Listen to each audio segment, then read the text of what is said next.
Greetings, everyone. It is the Sabbath on April 22nd, and it is the second week of the Count of the Omer. And we're going to talk about Daniel today.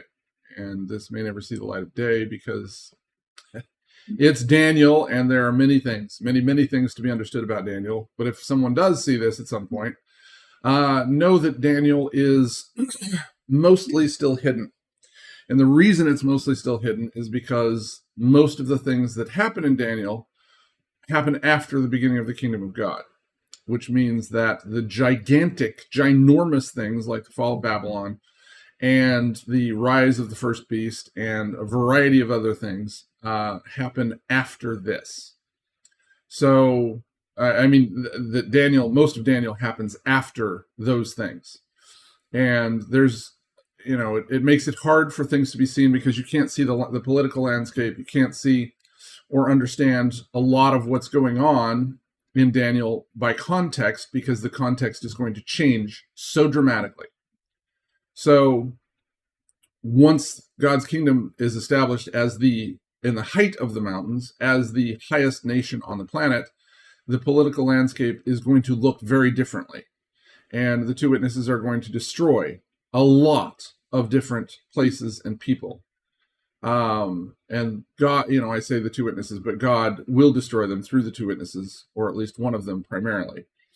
And things are going to look differently than they have ever looked, in such a radically different fashion that most of Daniel is, as far as I can see, is very difficult at best to understand. So there are some pieces and parts that are negotiable, that we can actually negotiate through and see, particularly Daniel 1 and 2. But there's a lot of stuff that is yet to be revealed. And frankly, there are a lot of reasons that God has to not reveal much of Daniel. So even if nothing else, it's just a distraction. I'm reading it again right now, just simply because I haven't read it in a while, all the way through. And I want to be able to, see if anything's changed. So as far as my understanding, or God opens up my eyes to other things. So don't expect this to be, a great revelation, because most of the things that I understand about Daniel, I've already revealed in their way.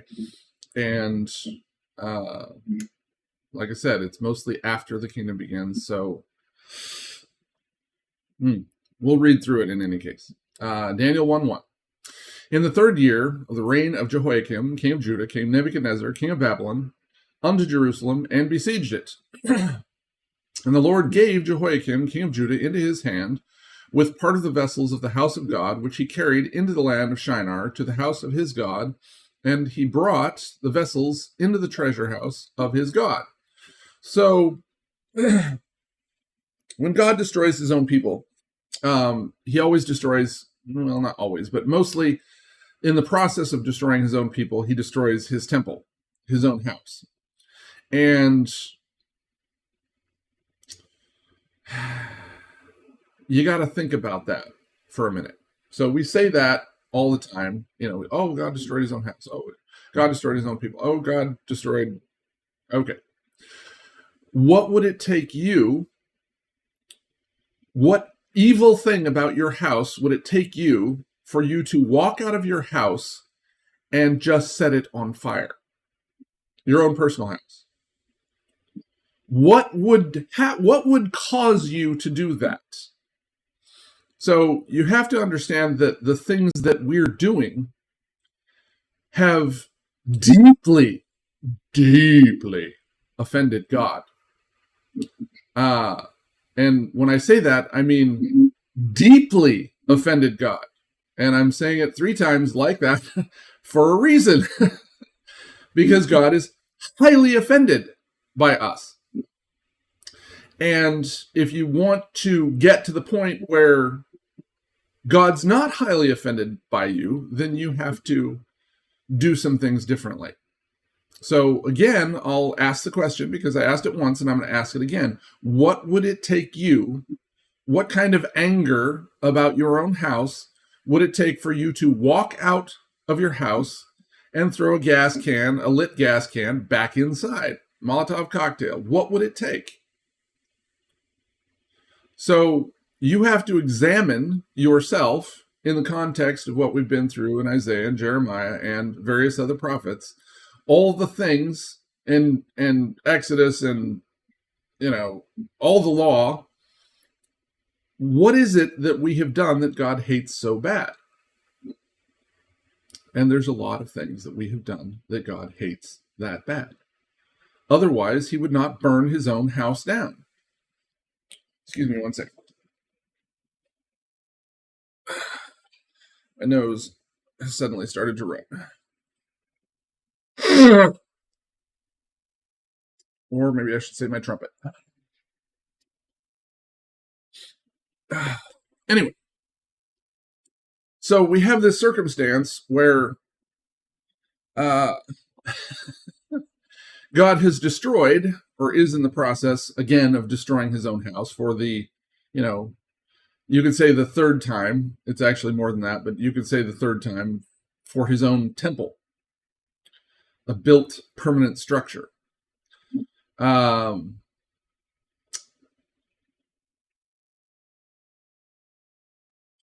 It just is what it is. It's a horrifying act to burn your own house. And you have to know that God's absolutely 100% serious about this circumstance. And this is the context of all prophecy. This is the context of all prophecy. So know that maybe not all prophecy, but most prophecy, maybe 95% of all prophecy, is associated or related in some direct fashion to the destruction of God's people. So he's serious about it. I don't know what to say except for just to be silent for a minute and just try to get people to understand how serious this is. It's not a joke. It's not a thing that happened in history. It's something that God does, has done, and will do in the near future because we refuse to obey him. Straight up. That's the reason. And if you think you're obeying God now, you should have another think, or about 26,000 of them, because you're not even close. And, I could talk about all the sins that we have in our modern society, but I guarantee you that you are stuck in them as somebody who colludes, if nothing else. And you can't get away from it. You use unjust weights and measures every day. You undoubtedly have interest in your life, and you're a user in some way.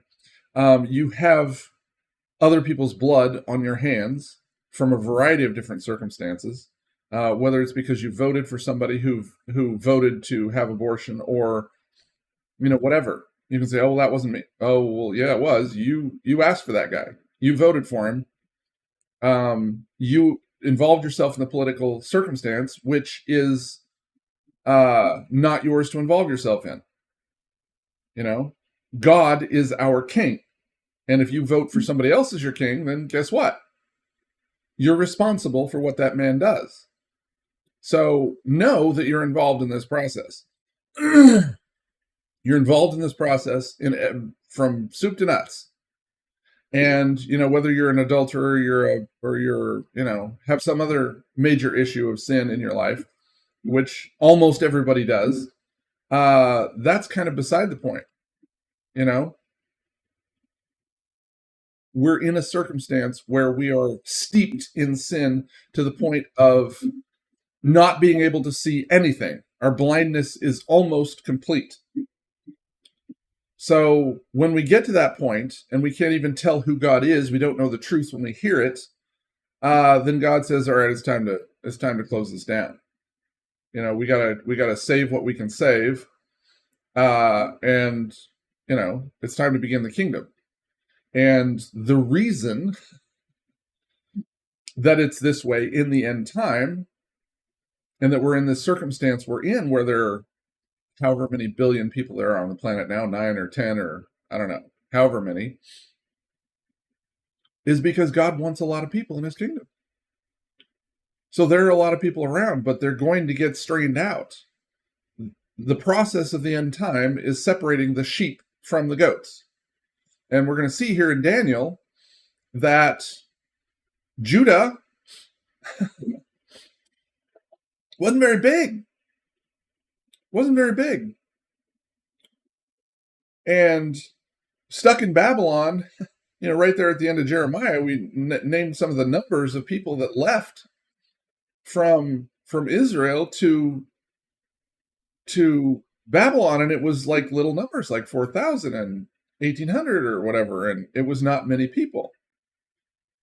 And yet we look at modern day Babylon, and the destruction of modern day Babylon is going to be very, very, very large.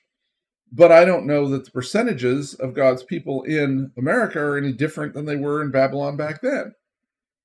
Might be higher, might be lower, I don't know. But know that when God separates the sheep and the goats all get to die. The wheat and the chaff all gets burned up. So know that this is a serious, serious issue, and that a lot of people are going to die in the end time. Wide is the gate, and many there be that go in to death. And narrow is the gate, and few there be, straight is the gate, and narrow, and few there be that go into life. So, serious, serious business, and you need to pay attention to what's actually going on. Not what's on the TV, not what's in the news, not what's in politics, but what God is doing.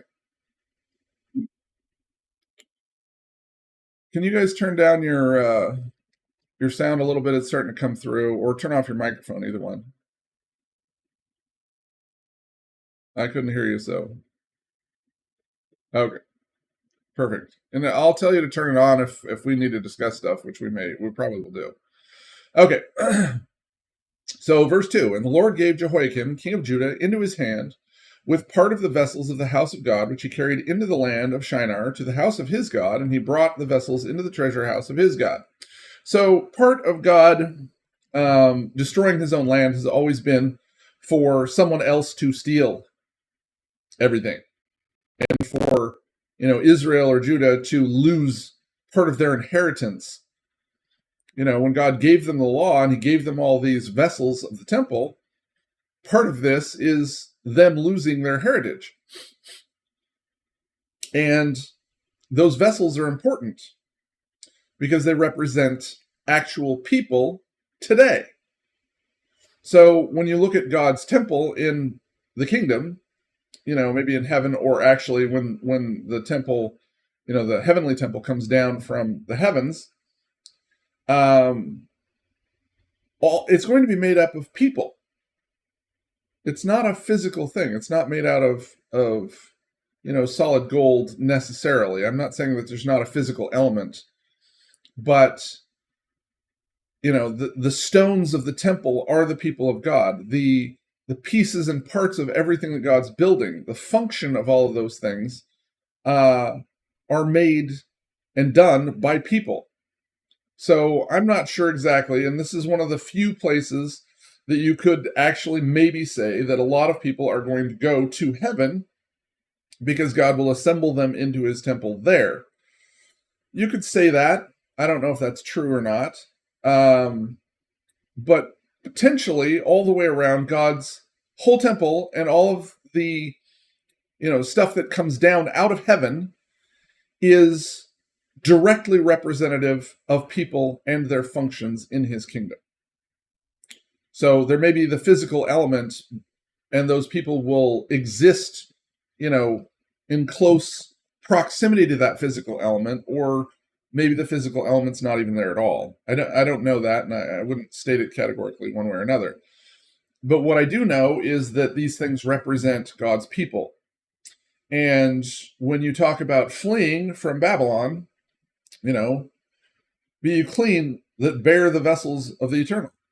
And those vessels leave Babylon, or at least some of them, to head back to Jerusalem. So know that this is a bigger deal. Just what's spoken in this verse is a pretty big deal, because God is going to take his vessels out of Babylon and take them back to Jerusalem.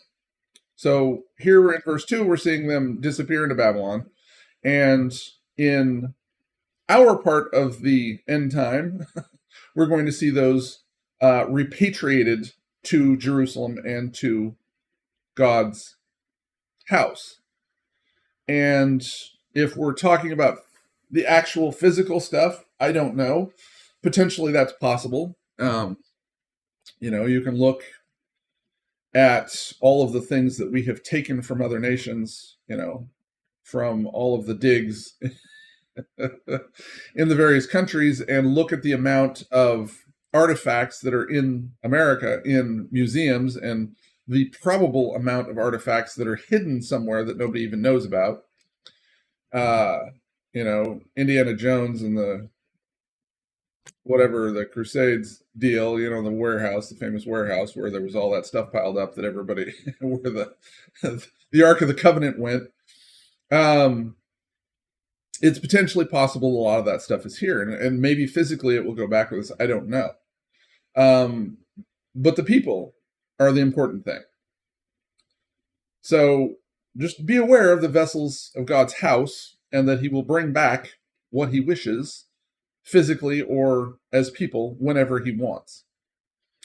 Verse 3, and the king spoke unto Ashpenaz, the master of his eunuchs, that he should bring certain of the children of Israel, and the king's seed, and of the princes, children in whom was no blemish, but well-favored, and skillful in wisdom, and cunning in knowledge, and understanding science, and such as had ability in them to stand in the king's palace, whom they might teach the learning and the tongue of the Chaldeans. So we have a circumstance in which we have a king that is open-minded to virtually everything. And this is one of the characteristics of Babylon, Babylon, that makes it useful to God. Babylon is syncretistic. Babylon has always been open-minded. Babylon is willing to bring anything into itself that will help it. The Romans were no different. The other, variations of Babylon are no different. Babylon has always embraced every religion and embraced anything that would make Babylon greater. And America is that way in spades. We'll make a deal with anybody at any point, and we're happy as long as we make money. And Nebuchadnezzar was kind of the same way in a slightly different fashion, a cleaner fashion. So what he did as soon as he took over a nation was he took all the most talented people out of that nation, all the young, open-minded, bright people, and he groomed them for his own use. It's not dumb. It's pretty smart. What does America do? We do the same thing. We don't do it the same way. We do it the same thing, though. Everybody wants to go to an American university, Ivy League university. That's, in any foreign country, that's the gold ring, man. For a teenager, and doesn't matter where it is, China or Madagascar, anything. Getting into a college in the United States, that's the gold ring. So we do the same thing, and Europe does the same thing. Anybody who has their head screwed on straight wants to find the best and brightest and to use them. And we do that just like Nebuchadnezzar did. So he chose as many cool young kids as he could. And the king appointed them a daily provision of the king's food and of the wine which he drank, so nourishing them 3 years, that at the end thereof they might stand before the king. In other words, okay, they were skinny, they were in a siege, and they were probably half dead when they arrived. And he's like, all right, let's feed them up, get them in good shape, and let's see what they got. And verse 6, now among these were the children of Judah, Daniel, Hananiah, Mishael, and Azariah, unto whom the prince of the eunuchs gave names. For he gave unto Daniel the name of Belteshazzar, and Hananiah of Shadrach, and to Mishael of Meshach, and to Azariah of Abednego. But Daniel purposed in his heart that he would not defile himself with the portion of the king's food, nor with the wine which he drank. Therefore he requested of the prince of the eunuchs that he might not defile himself.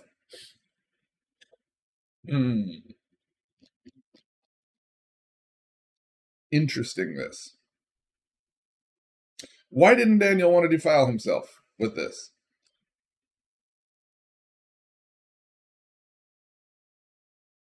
I can't hear you if you're saying something, Marcy.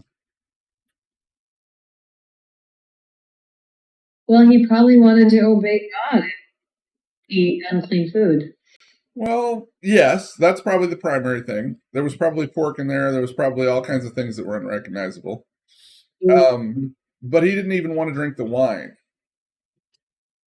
So there's more to this than just that. My suspicion is that he did not want to become a Babylonian. He didn't want to become just a pawn of King Nebuchadnezzar, and he wanted to assert a difference between himself and the others in Babylon. I don't think I'm wrong about that. So there's a reason, and he associated that with God. This is directly associated with God. So he chose a good path. It was a little problematic, but he chose a good path. And I'm not sure that we shouldn't ought to do the same thing. I've thought about this a lot for quite a while, about the food and the king's food and what Daniel did here. So I don't care particularly about the clean and unclean meats. It's against God's law to eat pork and this and that and the other thing. In faith, I don't have any issue with that. I don't go and eat that stuff every day intentionally. But I don't have any issue with that.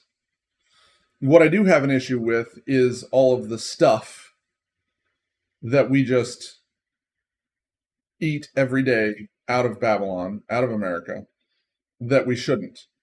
I think we need to reject some of these things.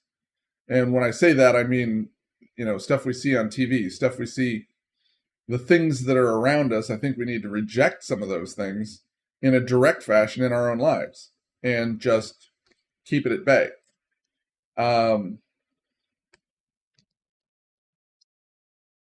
You're not going to succeed in becoming clean in America.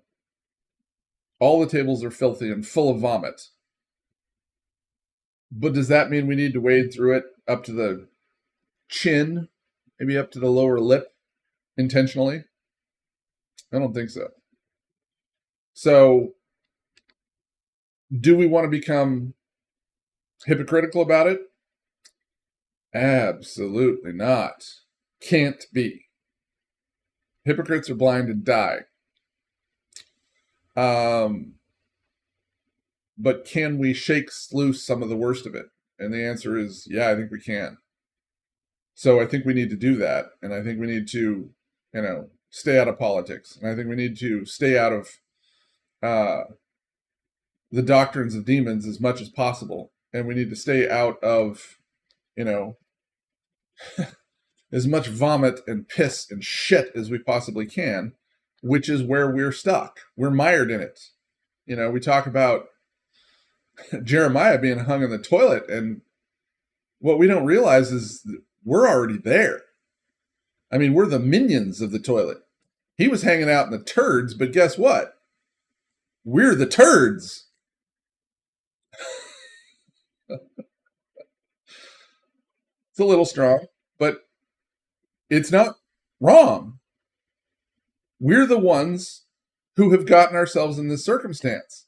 And, Jeremiah, for all intents and purposes, was hanging with his best buds in the end time. We have to change who we are and what we're doing and how we're doing it. And we can't get self-righteous about it. Absolutely cannot get self-righteous about it. We cannot look down on anybody else under any circumstance for anything that they're doing, any sin that they're committing, anything that's going on.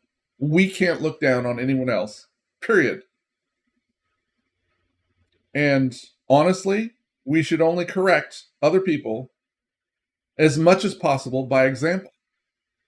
And I know that sounds very hypocritical coming out of my mouth, but the difference between that and what God says that a man of God has to say in these circumstances, must say,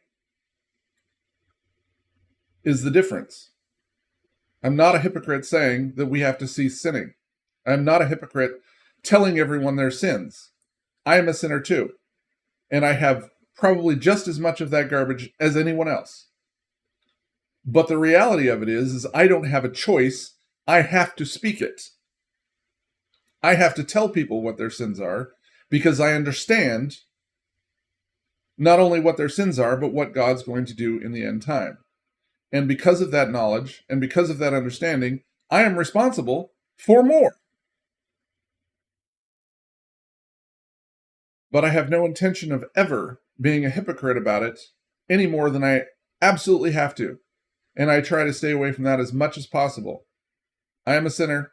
I am a horrible person. I'm just as bad as anyone else in this country. Period. Flat out. No, there's no difference. We're all stuck in the mire. But we all have to recognize that we have to leave the mire. We have to go back to Jerusalem. Are we going to be clean before we get back to Jerusalem? No. Can't be. We're not going to be clean until we have our atonement. There is no cleanliness until we have our atonement. When you receive an atonement from God, then you are clean. And we have received no atonement. And there will be no cleanliness until we do.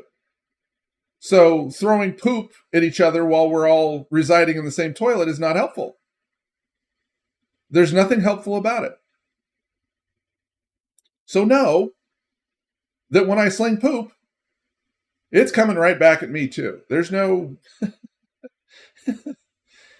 You crawl in the toilet together, and anybody who slings poop is getting as much on themselves as they are anyone else. There's no... You can't fix that. And we have to realize that we are going to be mired deep in the shit until we get back to Jerusalem and until God gives us our atonement. So don't think that you can clean yourself up and become a righteous, perfect person anytime soon, because it's not happening until God's kingdom actually begins. Which means we need to slog through the shit, trying to keep it out of our mouth and our nose and our eyes as much as possible. This is our true circumstance. And if you think it's any different, you've got your head buried so deeply in the sand that I don't know if your toes are sticking out. This is a circumstance that we have all got to realize in depth. And it is not okay to blame someone else for anything in our circumstance. It's not okay. So drive that out of yourself with as much power as you have within your will. And cling to God. Ask God for forgiveness. Ask God to clean you up. Ask God to do all these things. And in His time, He will. and he will give you your Passover, your stay of execution, if you find him. We've had our Passover with the Messiah, and we're going to be passed over again in this end time. And if we do not have the Spirit of God in some measure or some fashion and are seeking God, guess what? The death angel is going to get us, and he's not going to give us a stay of execution. It's not going to happen. So know, without question or doubt, that we have got to not accuse and blame others in our circumstance. And there are scriptures to back that up. I'm not going to go find them right now. But we're going to have to let it go and not strive with the priest, not argue with the policeman, not condemn our brothers around us.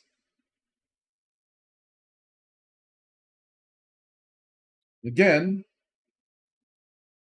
when I say these things, I'm very well aware that I have to tell people what their sins are. Otherwise, they can't repent. And if you have a problem with that, you should read the first few chapters of Ezekiel and the whole of Jeremiah and a good part of Isaiah, because God tells his people that they have to be told by someone who they will hate and reject, like Jeremiah and like Isaiah. So you'll have to deal with that. Okay. Verse 8, I'll read again. But Daniel purposed in his heart that he would not defile himself with the portion of the king's food, nor with the wine which he drank. Therefore he requested of the prince of the eunuchs that he might not defile himself. Now God had brought Daniel into favor and tender love with the prince of the eunuchs. So, God tweaked the eunuch's heart so that he liked Daniel. And Daniel was really likable, let's face it. And the prince of the eunuchs said unto Daniel, I fear my lord the king, who has appointed your food and your drink. For why should he see your faces worse, liking worse than the children which are of your sort? I'm not sure why they translated liking in there the way they did, but it is what it is. Then shall you make me endanger my head to the king. So the eunuch was concerned that he was going to get in trouble because Daniel, Mishael, and Azariah would not heal up and be as strong as the others. And then said Daniel, in verse 11, to Melzar, whom the prince of the eunuchs had set over Daniel, Hananiah, Mishael, and Azariah, prove your servants, I beseech you, 10 days, and let them give us pulse to eat and water to drink. So pulse is what we would call now an ancient grain. It's a oatmeal for all intents and purposes in our in our view right now.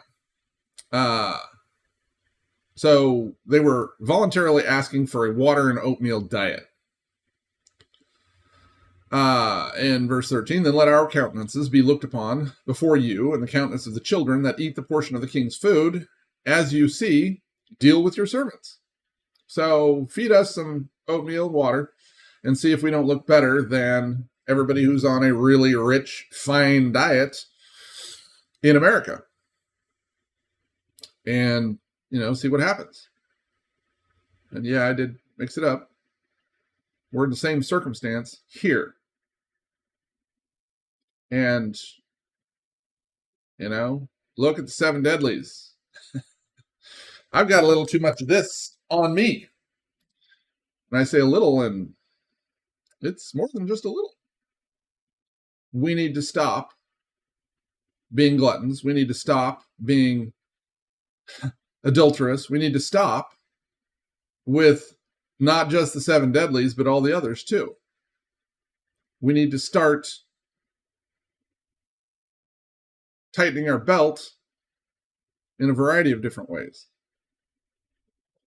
Verse 14, so he consented to them in this matter and proved them 10 days. All right, well, we'll see if you guys look any better or worse in 10 days. And at the end of 10 days, their countenance appeared fairer and fatter in flesh than all the children which did eat the portion of the king's meat. Then Melzar took away the portion of their food and the wine that they should drink and gave them oatmeal. And wow, kind of painful.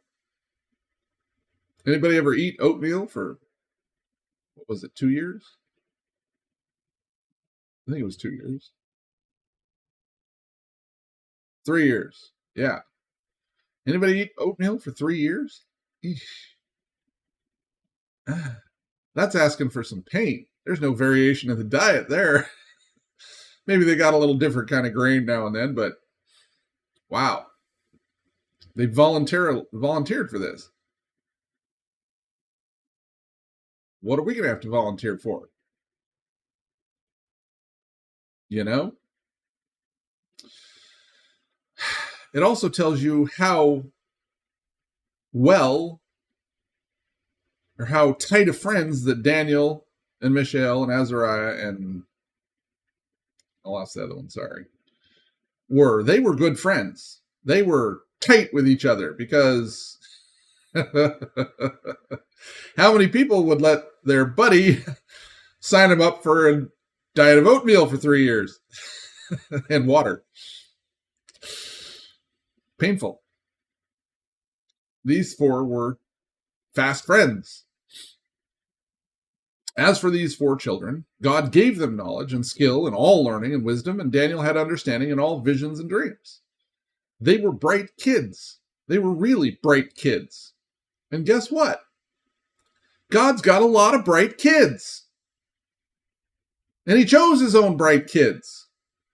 And there are bright kids out there today. Hopefully some that will choose to be like Daniel, Mishael, Azariah, and Hananiah. No, Hananiah. Did I get it right? I think I did. Anyway, I've been trying to not say Shadrach, Meshach, and Abednego and trying to use their actual Israelite names, but not too good at it yet. Now, at the end of the days that king had said he should bring them in, then the prince of the eunuchs brought them in before Nebuchadnezzar. So 3 years later, fast forward, and the king communed with them, and among them all was found none like Daniel, Hananiah, Mishael, and Azariah. Therefore, they stood before the king. So up at the front, when God looks at all the children of Judah that were there, right there at the front is Daniel and Hananiah and Azariah and Mishael. And in all matters of wisdom and understanding, the king inquired of them. He found them 10 times better than all the magicians and astrologers that were in all his realm.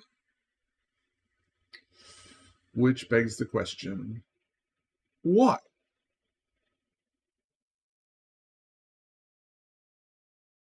It's kind of an interesting question. I listened to some of the history and some of the things that they talk about when they're digging up artifacts in Israel.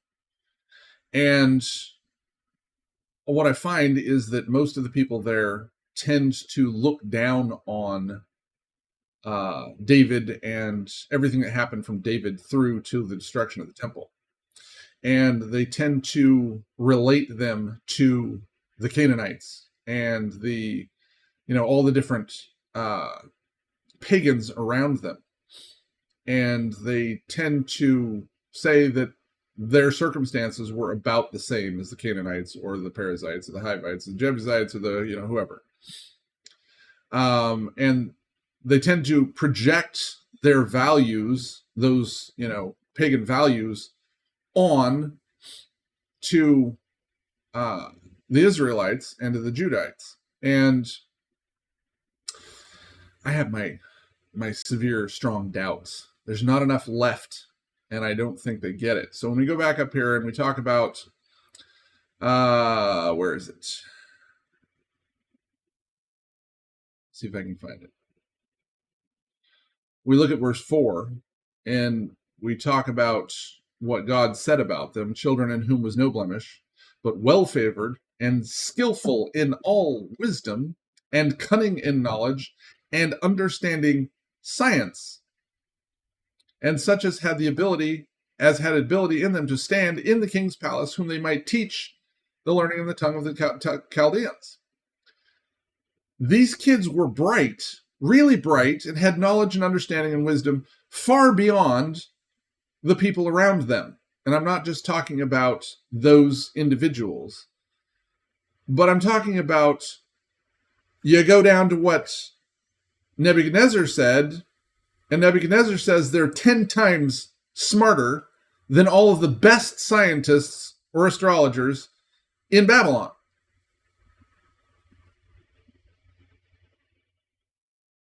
God's people frequently have a big advantage, and they've had that advantage all the way through. God chose his people for a variety of reasons.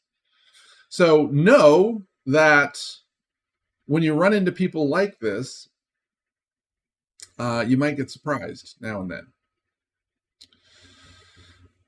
I'll read verse 20 again. And in all matters of wisdom and understanding, the king inquired of them, and he found them 10 times better than all the magicians and astrologers that were in all his realm.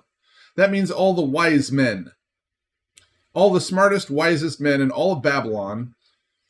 He considered Daniel, Hananiah, Azariah, and Mishael to be 10 times better than them. Who was Nebuchadnezzar? He was the head of gold. He was the epitome of the greatest king to ever exist in all humanity, maybe barring David. But as a major king of many nations, he was the gold standard. Not as the king of Israel, but as the king of all the nations, he was the gold standard. And he said, you know what, Daniel and these guys, they're 10 times better than anybody else I've ever seen. Pretty cool. Pretty cool. And Daniel, verse 21, and Daniel continued even unto the first year of King Cyrus. So let's go to Daniel chapter 2. And we're going to talk about a bunch of stuff. And we'll probably go back really quick and read a couple other things and just reprove really quickly, not fast, but really quickly, Isaiah 2 and Micah 4 about the beginning of the kingdom. So let's start in verse 1. Actually, I'm going to blow my nose again because I'm dying here.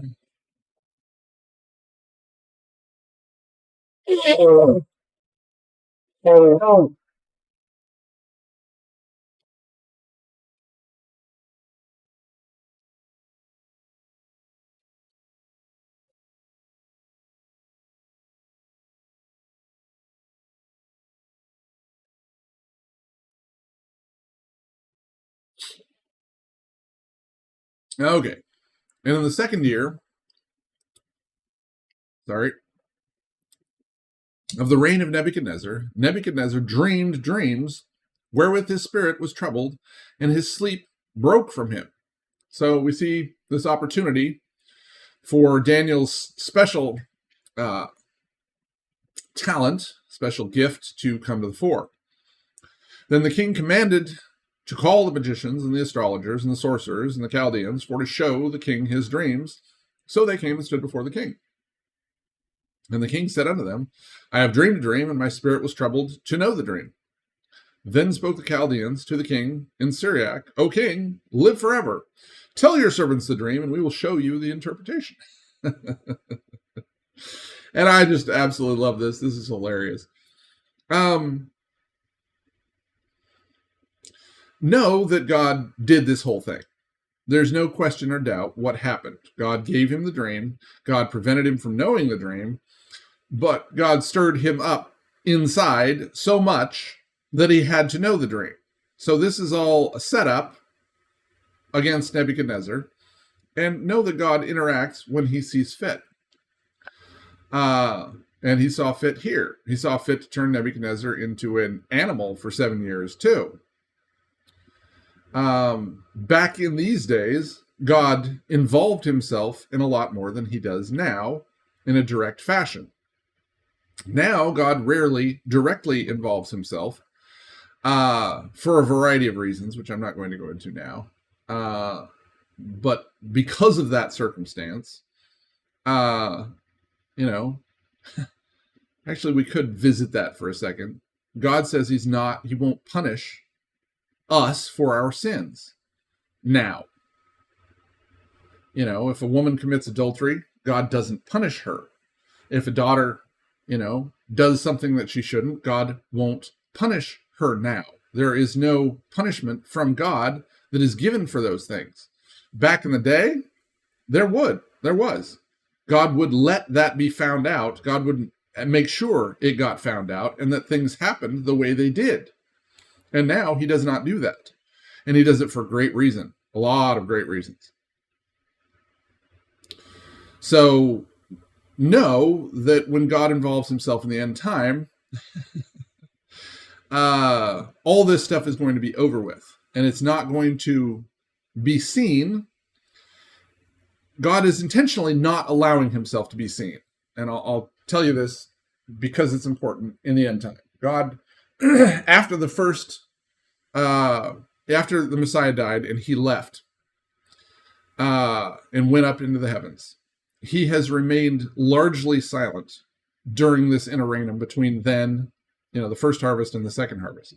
And there are lots of good reasons for that. The primary one is to release people's belief, allow them to release their belief in him.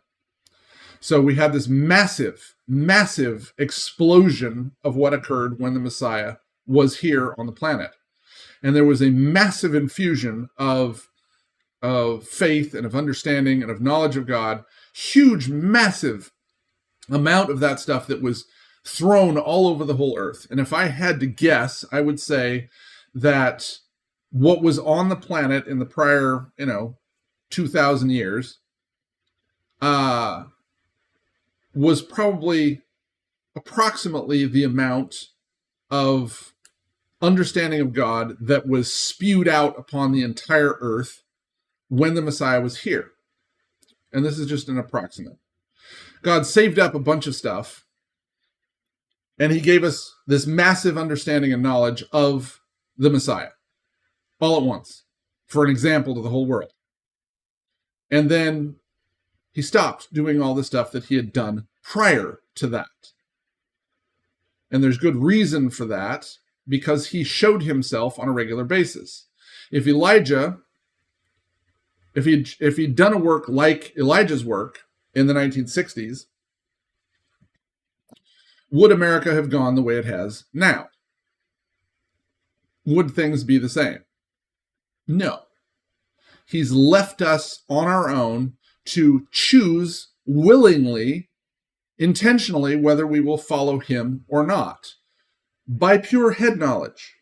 He's given us knowledge of him. He gave us all that knowledge back then, and he's wanting to find out who is faithful unto the end, who will actually believe, who will actually have faith, not having seen these miracles. So the miracles were there. We saw lots and lots of miracles in the early days. And how did that help with things?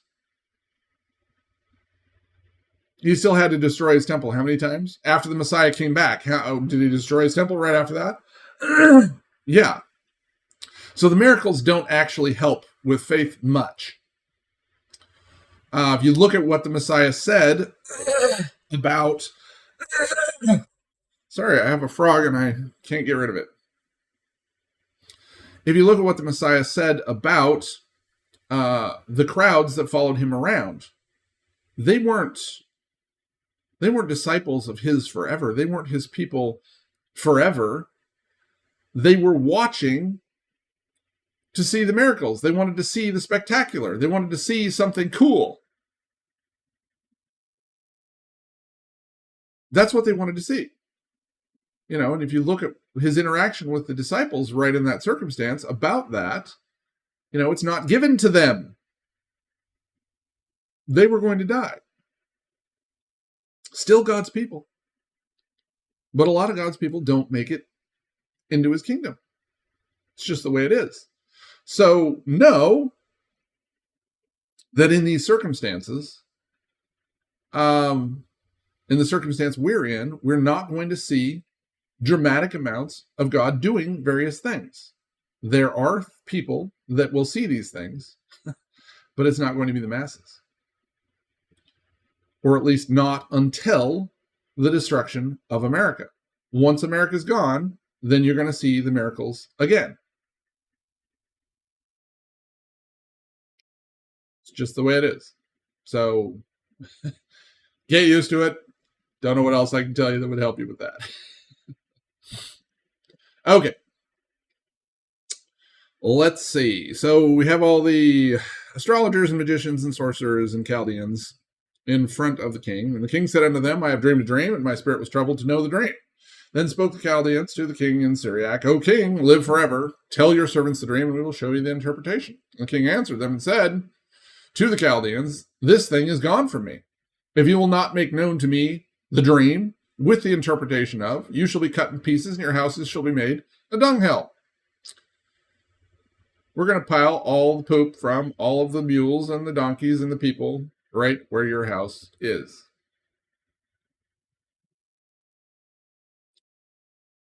It is what it is. God says this, not me. So get over your squeamishness about the poop. But if you show the dream and the interpretation thereof, you shall receive of me gifts and rewards and great honor. Therefore show me the dream and the interpretation thereof.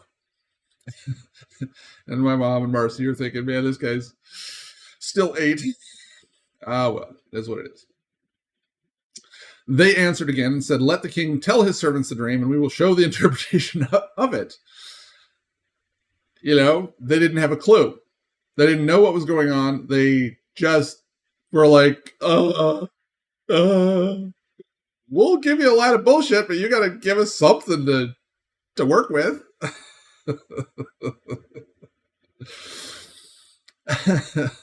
The king answered and said, I know of a certainty that you would gain the time because you see the thing is gone from me. But if you will not make known unto me the dream, there is but one decree for you. For you've prepared lying and corrupt words to speak before me till the time be changed. Therefore tell me the dream, and I shall know that you can show me the interpretation thereof. So apparently, when it talks about the time being changed there, I haven't studied in depth the actuality of how the Babylonian law worked, but my suspicion is that there was a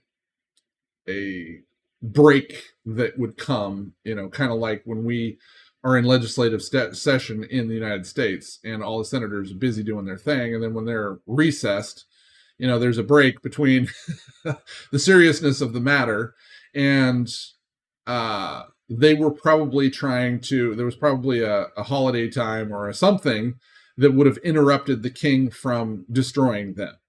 And he was telling him, you got to tell me now. And, we're going to deal with this now, regardless.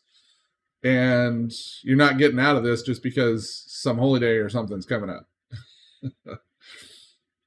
The Chaldeans answered before the king and said, there is not a man upon the earth that can show you the king's matter. Therefore, there is no king, lord, nor ruler that asks such things of any magician or astrologer or Chaldean. And it is a rare thing that the king requires, and there is none other that can show it before the king except the gods whose dwelling is not with flesh. So only God can answer this. Only God can answer this. The whole world says only God can answer this. And God does answer this. And who does he choose to speak through? Yeah. Who does he choose to speak through? He speaks through a man, and he speaks through one of his own men, typically. For this cause the king was angry and very furious, and commanded to destroy all the wise men of Babylon. And the decree went forth that the wise men should be slain, and they sought Daniel and his fellows to be slain. So they were gathering them all up, and Daniel answered with counsel and wisdom to Arioch, the captain of the king's guard, which was gone forth to slay the wise men of Babylon. And he answered and said unto Arioch, the king's captain, why is the decree so hasty from the king? Then Arioch made the thing known to Daniel. Then Daniel went in and desired of the king that he would give him time, and that he should show the king the interpretation thereof. So God didn't talk to Daniel ahead of time. Daniel said, oh, well, king, give me a moment. Let me talk to my God. And then I'll tell you what he says. But he obligated God to answer the question by his behavior. That's kind of serious business. That's not a joke.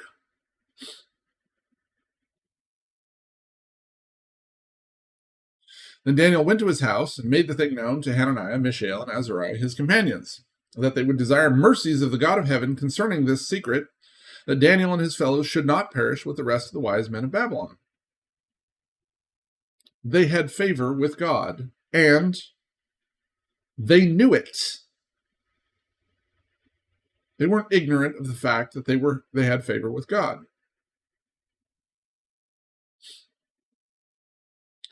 Then was the secret revealed unto Daniel in a night vision. Then Daniel blessed the God of heaven. They asked on their knees in humility for God to give them the answer. And what happens when a righteous man prays to God? The fervent prayer of a righteous man, I'm missing a word in there, avails much. Then the secret was revealed unto Daniel in a night vision, and then Daniel blessed the God of heaven. So it was natural that Daniel do this. He had a talent for these things. And he knew that also before he answered the question. Daniel's not stupid. He can say, all right, well, why did God give me this gift? It seemed natural. Daniel answered and said, blessed be the name of God forever and ever, for wisdom and might are his. And he changes the times and the seasons, and he removes kings and sets up kings. He gives wisdom unto the wise and knowledge to them that know understanding. He gives wisdom to the wise. You really got to stop and examine some of these things for a minute. He gives wisdom to the wise. To he that has, he gives more. And knowledge to them that know understanding. You have some understanding, God will give you more knowledge. If your heart is in the right place and you're looking for the right things, God will do this even now. It won't show on the outside necessarily, but he will do that. He reveals the deep and secret things. He knows what is in the darkness, and the light dwells with him. I thank you and praise you, O you God of my fathers, who have given me wisdom and might, and has made known unto me now what we desired of you. For you have now made known unto us the king's matter. He never left his friends out, and he gave all the credit to God. This is called humility, and Daniel had it in spades. Therefore Daniel went in unto Arioch, whom the king had ordained to destroy the wise men of Babylon. He went and said thus unto him, destroy not the wise men of Babylon. Bring me in before the king, and I will show unto the king the interpretation.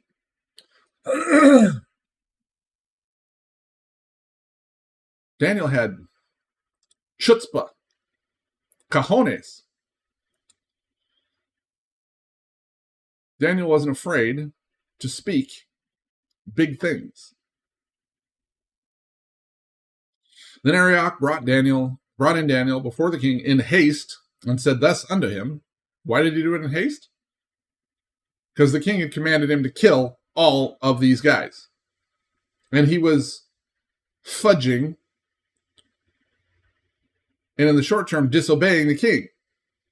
King could have killed him. Boom, just like that. Then Arioch brought in Daniel before the king in haste, and said thus unto him, I have found a man of the captives of Judah that will make known unto the king the interpretation. The king answered and said unto Daniel, whose name was Belteshazzar, are you able to make known unto me the dream which I have seen and the interpretation thereof? And Daniel answered in the presence of the king, and said, the secret which the king has demanded cannot the wise men, the astrologers, the magicians, and the soothsayers show unto the king? let's not ever forget the opportunity to show up our enemies. Is that what Christ preached? Not precisely. However, in a circumstance where we have actual enemies who are enemies of God without question or doubt, and not enemies of men, not our personal enemies because of our sins, but God's enemies, things change a little bit. The priests of Baal in front of Elijah, those were Israelites. Does that mean Elijah is not allowed to kill Israelites who are priests of Baal? No. Elijah can kill whom he wants before God. So be careful not to assume a variety of things. A, that you're able to do things like Elijah, and B, that you shouldn't act like Christ did when he was here on the planet. There are things that are beyond our pay grade that we should be very careful of. This was a high pay grade kind of circumstance. This wasn't an everyday run-in. When you see what the Messiah did when he was on this planet, and he was standing in front of someone who was a king, what did he do? He held his silence and made them wonder because he was able to hold his silence. Why did he hold his silence? There's a variety of reasons. But among them was he was not there to rebel against the hierarchy that was put in place. That was not he wasn't there for that. That wasn't his job. He knew not to usurp the authority of those around him. He was wise beyond our understanding, well beyond our understanding. There are a variety of reasons he remained silent, but that was one of the big ones. Daniel is here in front of what you would call a king of kings. The king of Babylon at that point, Nebuchadnezzar, was the king of everything in the known world.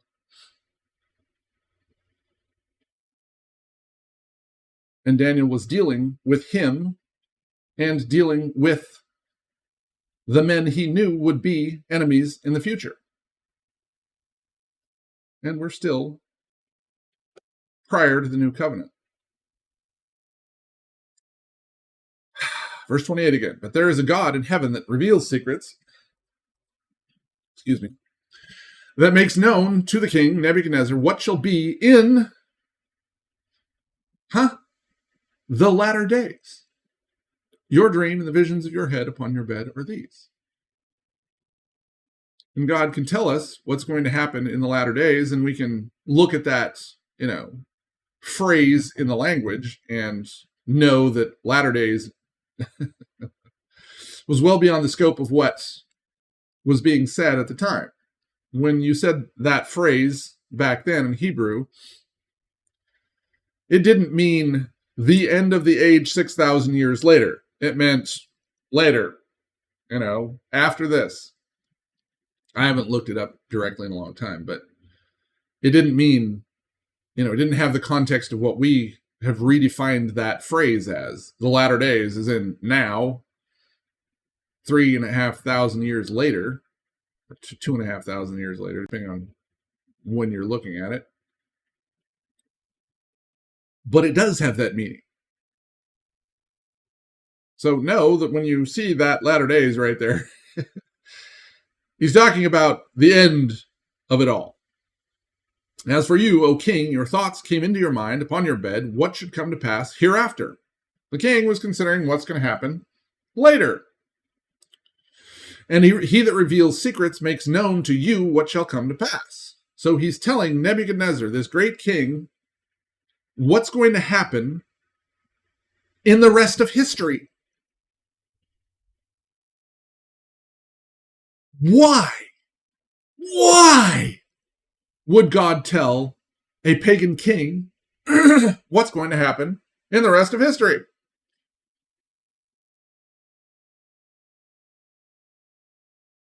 Because he wanted to tell us, and he wanted to show us what was going to happen in the rest of history. And he knew that in the circumstances, this would get recorded in the way he wanted it to be recorded, and that we would be able to read it now. This is God we're talking about. He doesn't, this was yesterday for him. He did this, and tomorrow, they'll be able to understand this.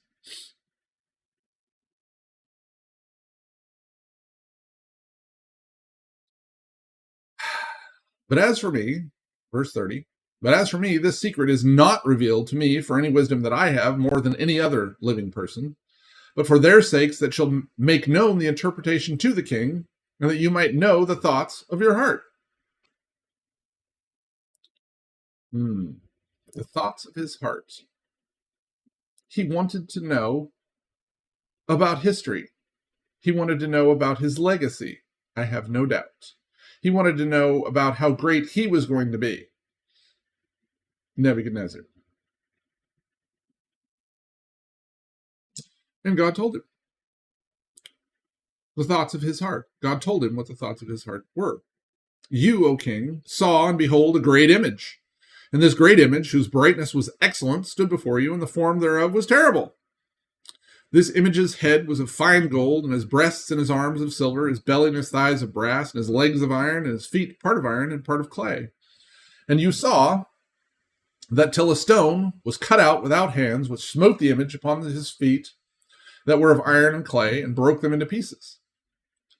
Then was the iron and the clay, and the brass and the silver and the gold broken to pieces together, and became like the chaff of the summer threshing floors, and the wind carried them away, and there was no place found for them. And the stone that smote the image became a great mountain and filled the whole earth.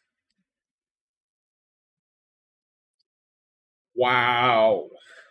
There's a lot going on there. Whole bunch of things going on there. Let's start with the obvious at the end. The great mountain became a great mountain and filled the whole earth. We have the stone.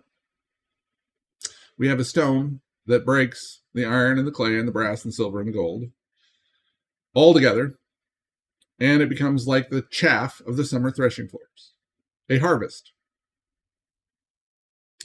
And we have the wind carrying away the chaff, which is representative of the iron, the clay, and the brass and silver and the gold.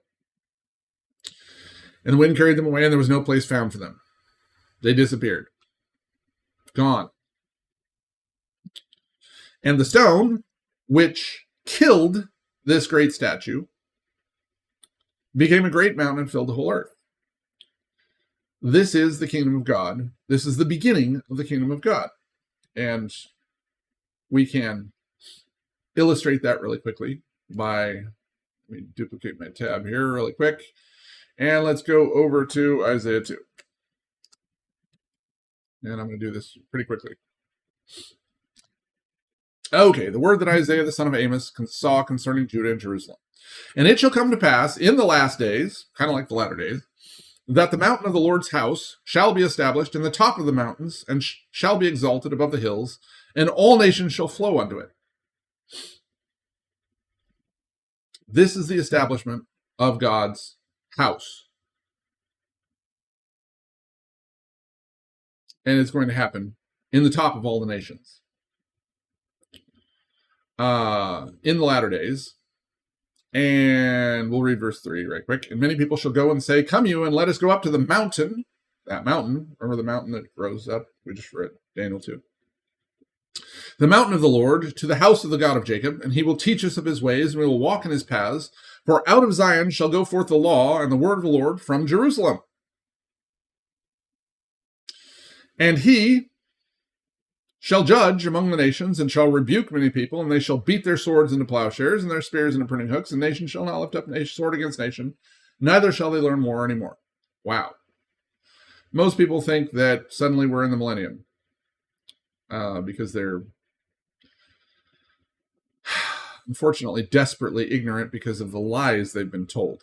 However, if you go back really carefully there to verse 2, it shall come to pass in the last days, at the end of the days, in the latter days, that the mountain of the Lord's house shall be established in the top of the mountains, and shall be exalted above the hills, and all nations shall flow unto it. Mountains, hills, these are nations and small nations. And when you talk about the mountain of the Lord's house, you're talking about not the hill that Jerusalem is on, but the mountain, the towering mountain of God's kingdom and his government, his power. That's why they're called mountains, because they stick up and make themselves known from a far distance. And God's kingdom is going to rise up in the midst of all the other mountains and be above it. All right, let's go over to Micah 4. But in the last days it shall come to pass that the mountain of the house of the Lord shall be established in the top of the mountains, and it shall be exalted above the hills, and people shall flow unto it. And many nations shall come and say, Come and let us go up to the mountain of the Lord, to the house of the God of Jacob, and he will teach us of his ways, and we will walk in his paths. For the law shall go forth of Zion, and the word of the Lord from Jerusalem. And he shall judge among many people, and rebuke strong nations afar off, and they shall beat their swords into plowshares, and their spears into pruning hooks, and nation shall not lift up sword against nation, neither shall they learn war. And there's a lot of people that are highly conflicted,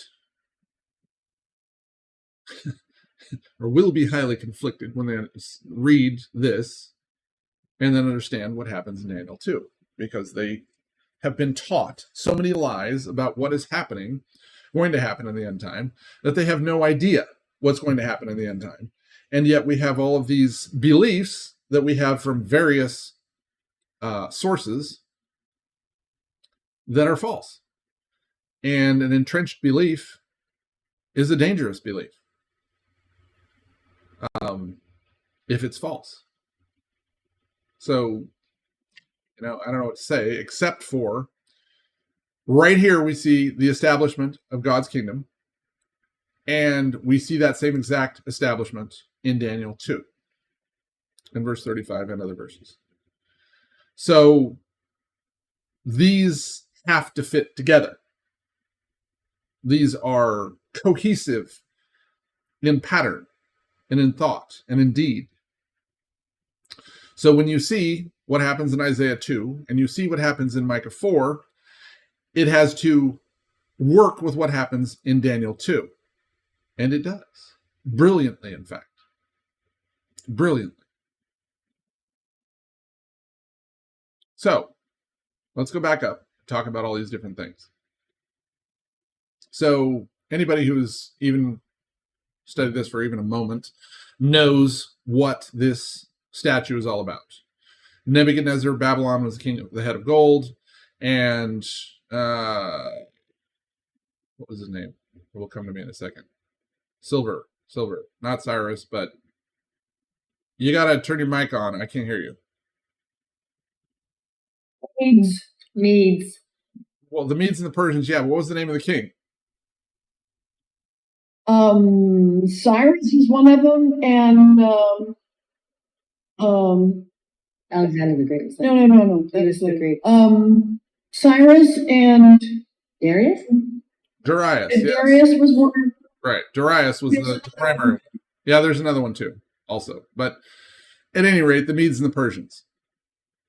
And you notice that when you start with this, you have one king, and then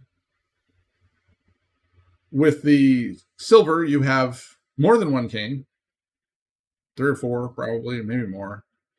And then when you get down to the brass, you have lots of them. And then when you get down to the legs of iron, you have just a whole bunch in Rome, whole bunch of different Caesars. And it extends. It becomes more, what's the word? Diffuse. It becomes less strong like the original head of gold, less pure. All the way through, from beginning to end. And then by the time you get down to America, we have hundreds of presidents, maybe not hundreds, dozens and dozens of presidents, and legislature that's just in the tens of thousands, as opposed to a head of gold with some, counselors. Back with the head of gold, you're down to a real mess. So Babylon is in the process of breaking down the entire time in this description, from the gold to the silver to the less and less precious, shall we say. And I just went through and said all the different ones, so we know what those are. So the real important one is the feet that are part of iron and part of clay. Why is this the real important one? Because it's the one that gets destroyed. Or it's the one that during that one, the existence of that one, the whole thing gets destroyed. Why does the whole thing get destroyed?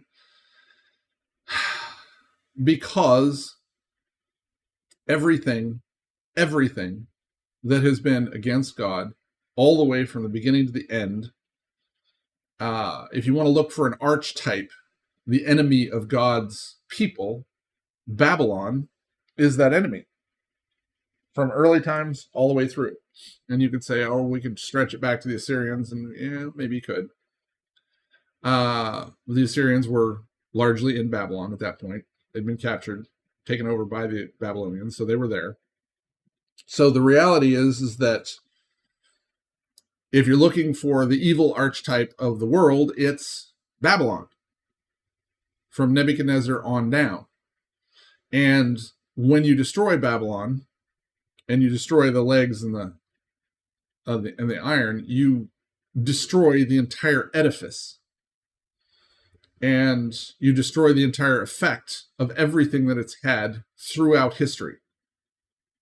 And most people can't quite grasp that or see that or understand that, but I'm not going to go through that in depth here, because there's a lot of other things that we need to talk about in Daniel, and I've already gone over this in depth elsewhere. So look up one of those ones and see what you can see.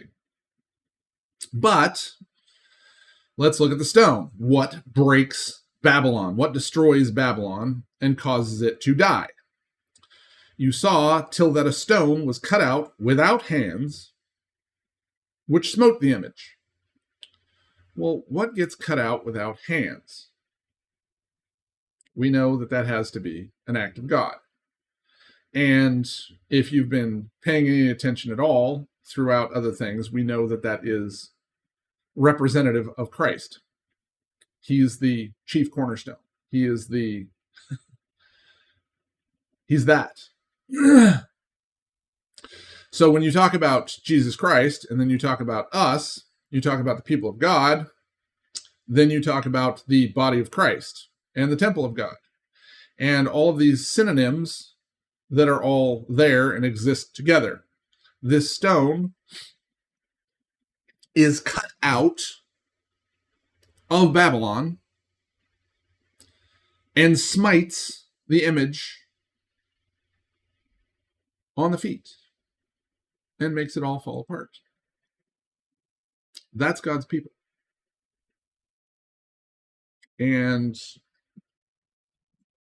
we can go over to Zechariah and we can prove that in depth. I've already done this in other things, though, so I'm not going to go over there and prove all of that directly. But this is one of the two witnesses that is responsible for this stone. And the 7 eyes, and, I'll just mention some of the circumstances. And I've already done this, so see it there. So that whole thing, this stone is representative of the people of God in Babylon that are going to destroy it on their way out. And when I say destroy it, it's not that they make that choice to destroy it and that they are the people who actually destroy it. That's actually not the case. It's the beast. And I'm not disagreeing with God in this matter. God uses the beast to utterly destroy Babylon. And if you can't read Revelation 17 and 17 and 18 and understand that, then you're a little confused. So know that the reason for the destruction of Babylon is God's people. And this can't be changed. There's no possibility that it's going to change, and nobody could change it if they tried. And nobody would even know who to kill to try and change that, even if they tried to kill them. And they will, once they sort of have some understanding and idea of who we actually are. It's going to get ugly for us. And we're going to have to stand up and not deny Christ. So know that all of this is really, really strongly and heavily involved in what happens in the end time. But that's not really what we're trying to go over all together here at once in this. So I'm going to continue on, and we'll hit a little more of this in a few minutes when we go through some other things. So this is the dream, and we will tell the interpretation thereof before the king, because we haven't even gotten to the interpretation yet.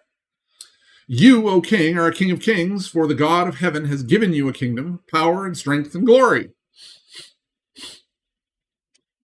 And wheresoever the children of men dwell, the beasts of the field and the fowls of the heaven has he given into your hand, and has made you ruler over them all. You are this head of gold.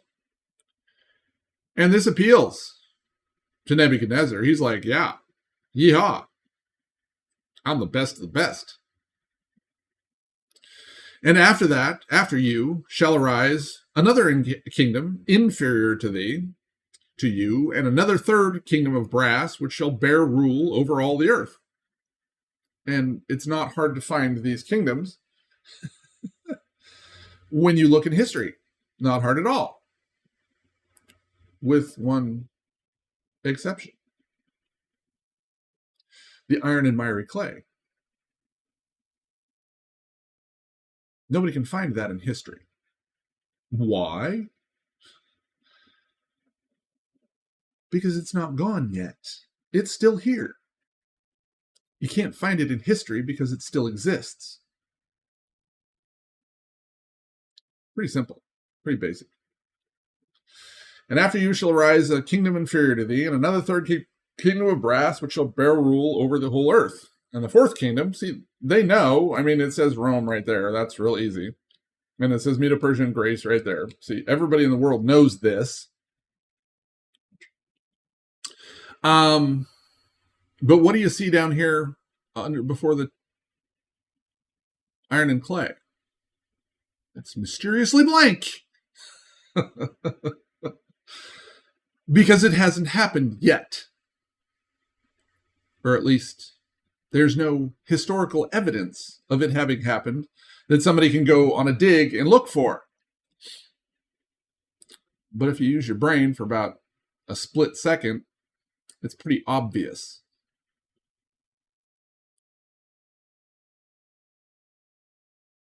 Who inherited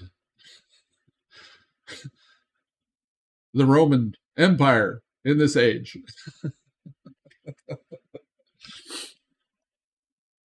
Okay, and the fourth kingdom shall be strong as iron, for as much as iron breaks in pieces and subdues all things, and as iron that breaks all these, shall it break in pieces and bruise. And this is the definition of Rome. And whereas you saw the feet and toes, part of potter's clay and part of iron, the kingdom shall be divided, but there shall be in it the strength of the iron, for as much as you saw the iron mixed with the miry clay. So presumably they're saying, oh, well, Rome, existed, and this was the 400 years of decline and etc. But no, it's an entirely different kingdom, just like all of the other kingdoms prior to it were entirely different. Rome took a while to fall. That was the iron. Iron, what? Takes a while to rust, doesn't it? The metaphor is shockingly good all the way from the head of gold down to the iron and miry clay. It is what it is. And as the toes of the feet were part of iron and part of clay, so the kingdom shall be partly strong and partly broken. So we see that this kingdom of the end, the last Babylon, is partly strong and partly weak. It's got cracks in it. It's got problems. It's got issues. It's got some strength, but it's also got some weakness. Rules over all the earth. If you're not getting it, you really, really, really should. These are the places to go to get it. Isaiah 50 and 51. Jeremiah 50 and 51. Isaiah 47, 48, a bit of 49. Isaiah 13 and 14. Revelation 17 and 18. And if you read all of those together, if you use your brain and you think critically and you don't project your prior understandings onto it, you can, without doubt or question, you will, without doubt or question, come up with America being Babylon. There is no doubt. There is no question. The only doubt or question is whether your brain functions well enough for you to be able to drop the disbelief you've already embraced. The lies you've already embraced. And whereas you saw iron, verse 43, mixed with miry clay, they shall mingle themselves with the seed of men, but they shall not cleave to one another, even as iron is not mixed with clay. What in the world does that mean? And there are a bunch of people that'll have all kinds of bizarre explanations for that, but really it's pretty simple.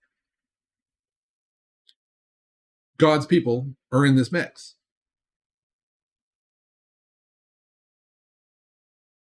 But we don't get mixed with other nations and cling to those other nations. God's people don't cling to other nations. Just like the Jews in Europe did not cling to those other nations. They've got a certain amount of oil on them. You could call it holy or olive oil, or you could call it lard. I don't know. Maybe they're a greased pig a little bit. But however you want to look at it, they don't cling to other people. So they shall mingle themselves with the seed of men, but not cleave to one another. God's people will naturally separate and be naturally separated from other people. This is what this means. It's not horribly complicated, nor is it some bizarre, weird thing that you might find back in Genesis with some weird explanation. But they shall not cleave to one another, even as iron is not mixed with clay. Really simple. God's people don't mix with other people permanently. And in the days of these kings shall the God of heaven set up a kingdom which shall never be destroyed, and the kingdom shall not be left to other people, but it shall break in pieces and consume all these kingdoms, and it shall stand forever. So when I was talking about Micah 4 and Isaiah 2 and up in verse 35, this is your definitive scripture here. And in the days of these kings shall the God of heaven set up a kingdom which shall never be destroyed. This is his kingdom. God's kingdom. He's going to set it up himself in the days of these kings.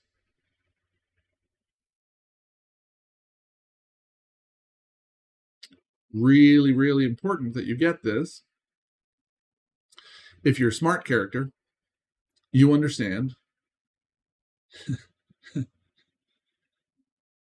that there are some issues with this verse and what I have said, with the history of where we are in the latter days right now. So, if America is destroyed, then God's going to set up his kingdom. Yeah, that's actually it. In the days of these kings. Is it talking about Nebuchadnezzar, the days of his kingdom? No. Get real.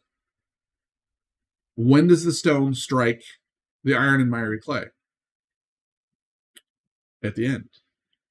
The last one. So, in the days of the last king of America, the last king of Babylon, those are the days that God's going to set up his kingdom.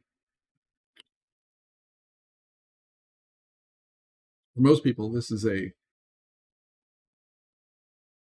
would say a revelation, but should be a revelation, but most people are going to fight against this really hard initially. Everybody fights against it because they've been taught a whole bunch of lies. They've been taught things that are so untrue that it's difficult to get your brain wrapped around it. You've got to literally hit yourself in the head and say, hey, this is what God says. This is what God means. This is what God says he's going to do, and it's going to happen that way, not the way somebody else told you. In the days of these kings shall the God of heaven set up a kingdom which shall never be destroyed. In the days of these kings, in the days of the death of America, God will set up his kingdom. These kings. Why does it say kings? There are actually several things that can be going on here. I'm going to go through just two of them. Babylon, king of Babylon, president of the United States, whoever. And who's the other? There are other potential ones that could be added to this list, but who's involved in the destruction of? I'll give you two more. Who's involved in the destruction of Babylon? Who's involved in the destruction of America? Well, go back to Revelation 17 and 18. It's really simple. The beast, the first beast, not the second beast, the first beast. The first beast is the one that kills Babylon. There's no question about this. Go back and read it. Really simple. I'm not going to go back and read that here. That's crazy. This is so basic and so easily understood that if you have a problem with this, then you need to find a psychiatrist or something. The beast, the first beast, destroys Babylon.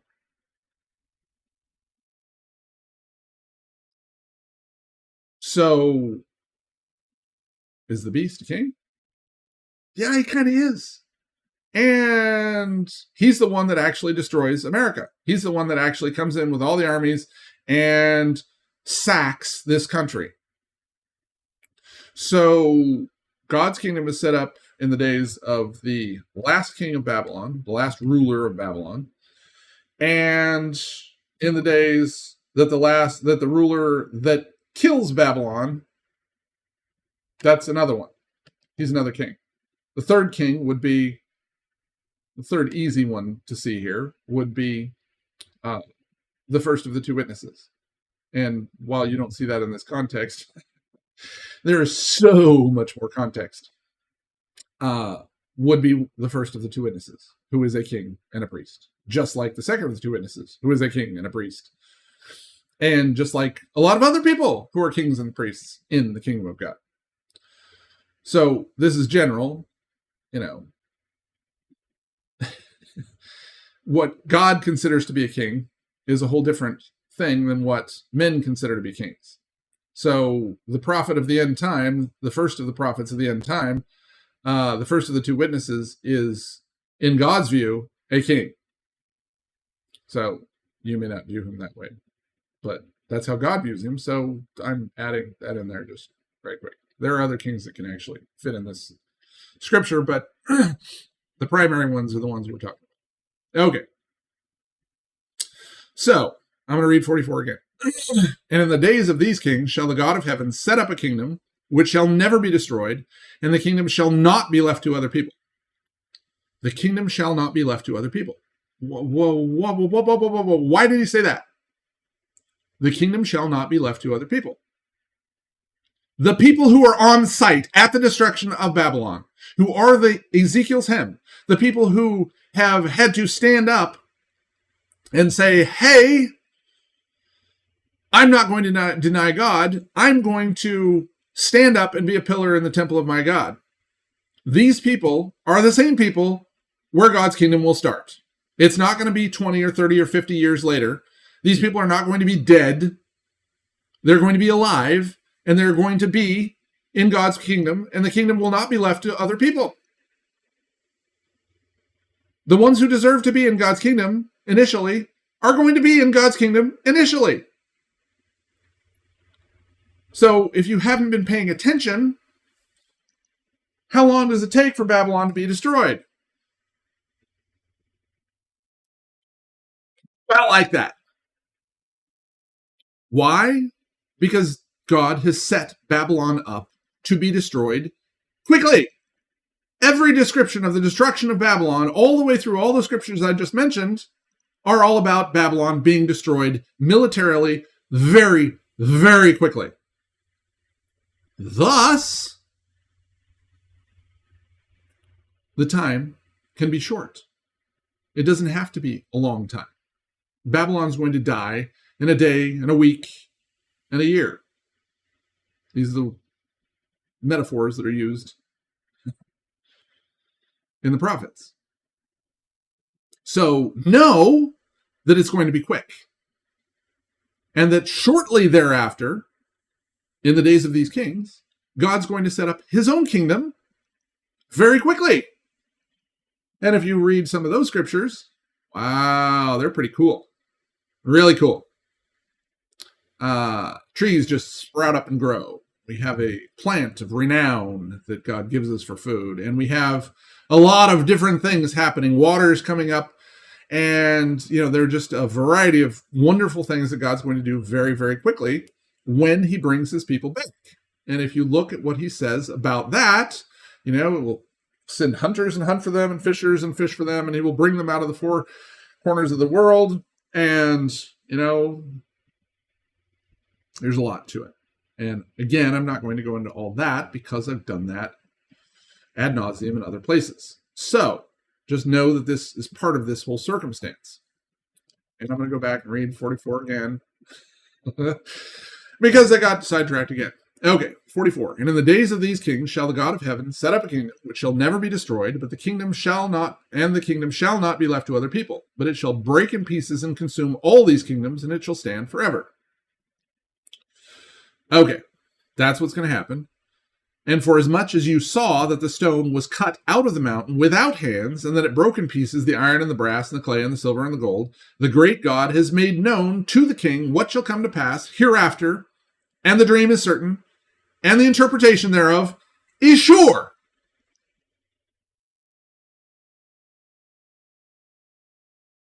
God told Nebuchadnezzar exactly what was going to happen from the time of his day all the way to the end time.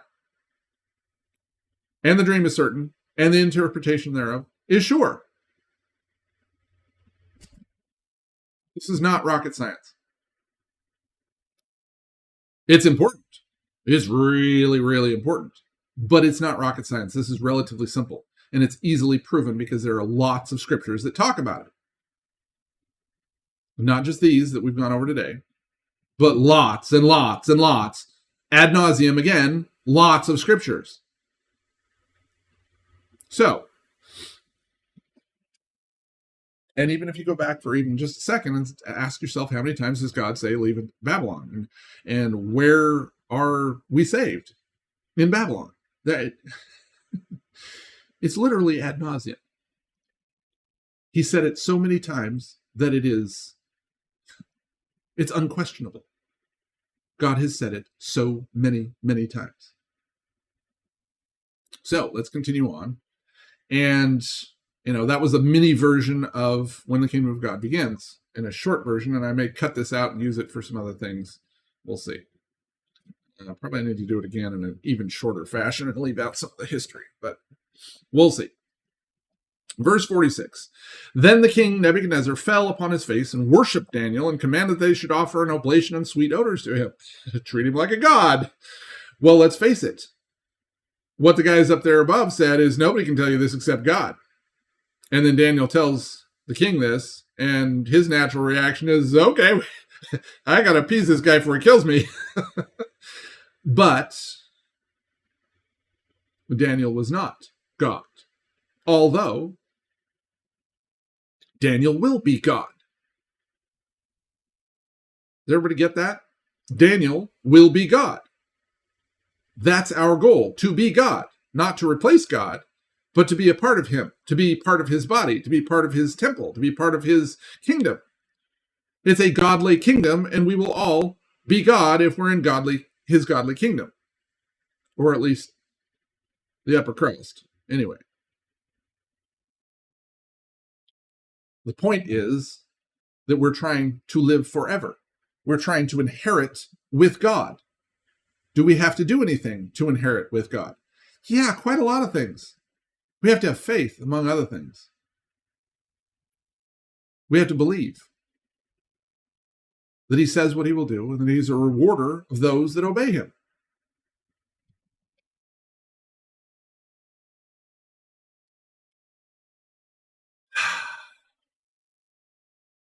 The king answered unto Daniel and said, of a truth it is that your God is a God of gods and the Lord of kings and a revealer of secrets, seeing you could reveal this secret. Then the king made Daniel a great man and gave him many great gifts and made him ruler over the whole province of Babylon and the chief of the governors over all the wise men of Babylon. And everybody knew that was going to happen. They were all sitting here in the king's chamber, listening with bated breath while all this was going on. Daniel told them all things that he could not possibly have known on his own. And they knew it. They knew Daniel was the real deal. Then Daniel requested of the king that he set Shadrach, Meshach, and Abednego, Hananiah, Mishael, and Azariah, over the affairs of the province of Babylon, but Daniel sat in the gate of the king. In other words, Daniel sat right in front of the king. Instead of becoming the ruler and telling everybody what to do, he had his 3 people do that, and he sat in the gate of the king, which meant that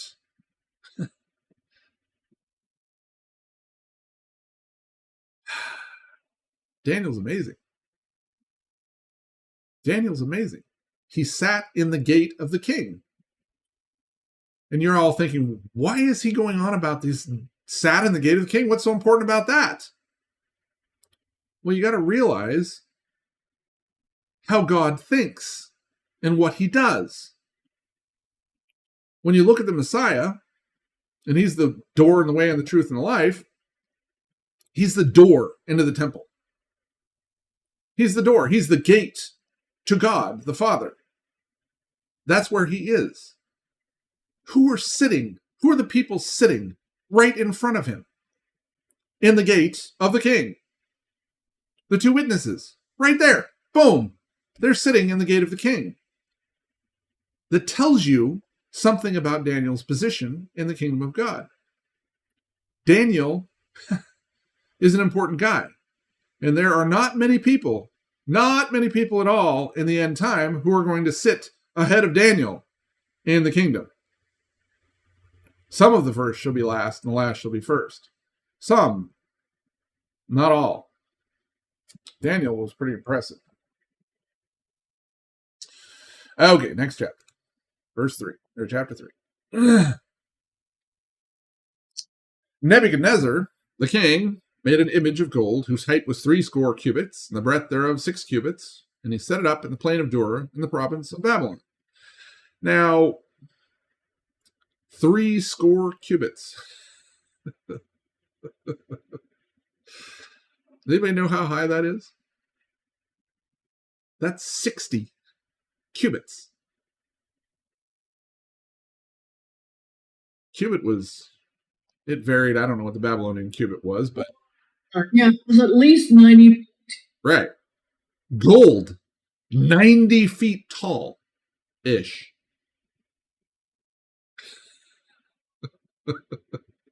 This was a big idol. And Babylon is noted for idols. This is a giant idol.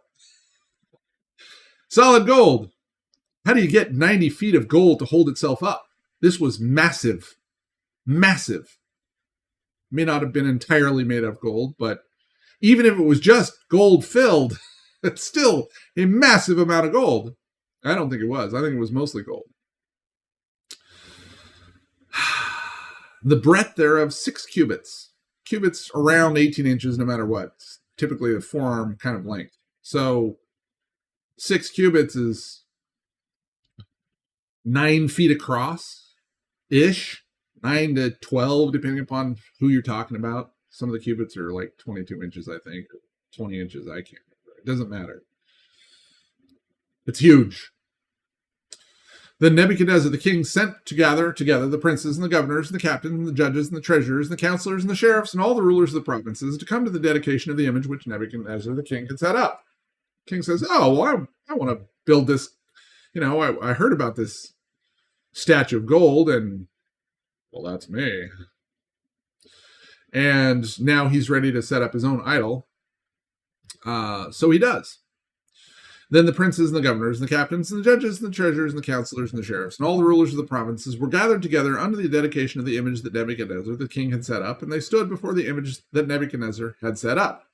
Then an herald cried aloud, to you it is commanded, all people and nations and tongues, that at what time you hear the sound of the cornet, the flute, the harp, the sackbut, the psaltery, the dulcimer, and all kinds of music, you fall down and worship the golden image that Nebuchadnezzar the king has set up. So bow, people. On your knees.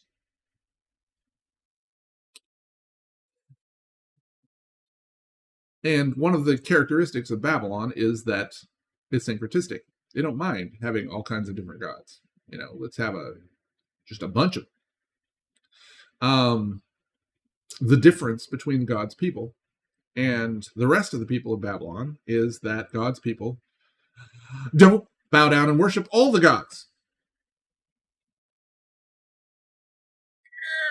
I have a hard time saying that because right now God's people are bowing down, worshiping every god there is. We are so full of idolatry that it is appalling, shocking and appalling. And who is like Daniel? Who does not bow down to all these gods?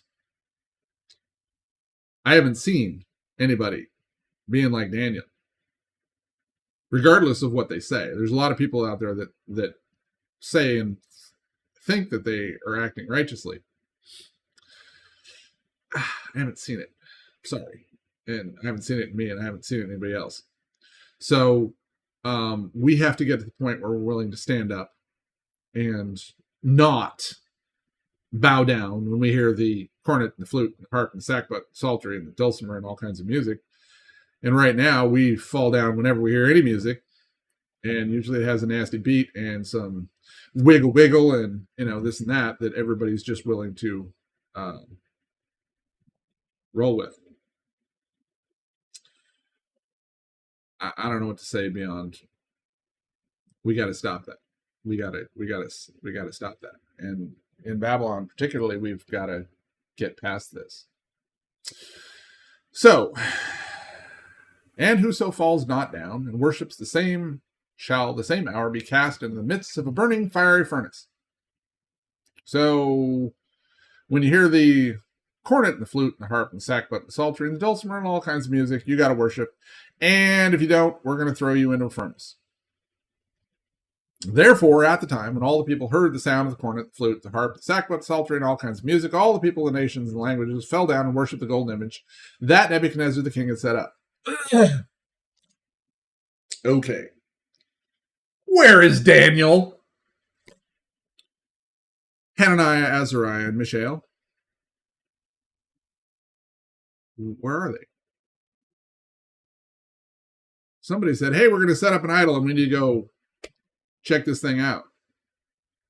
And Daniel, Hananiah, Mishael, and Azariah said, I don't think so. Not interested. I'm not going there. Why?